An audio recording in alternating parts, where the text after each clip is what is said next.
Una delle prime cose che mi hanno detto Luisa, Rosa Maria, presentandomi la mamma, sia stata, e cito le parole testuali di Luisa, proprio questa qui.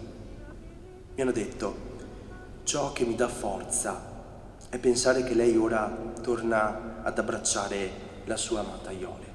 Una celebrazione semplice, piena di amici e conoscenti, ma anche cittadini vicini al dolore che ancora una volta colpisce la famiglia di Marisa Rossi Tassitani, già devastata per la drammatica vicenda di Iole, rapita e poi brutalmente assassinata nel 2007 dal falegname di Bassano del Grappa Michele Fusaro. Una vicenda che aveva scosso l'intera comunità di Castelfranco e che oggi si è stretta intorno ai familiari vistosamente provati da questa nuova perdita.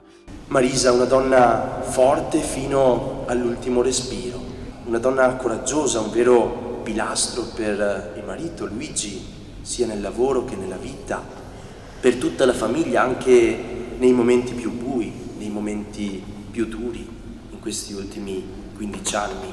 Una donna riservata, dai modi gentili e garbati, mai sopra le righe, molto conosciuta a Castelfranco perché attiva nello studio notarile del marito Luigi, con cui era sposata da 58 anni.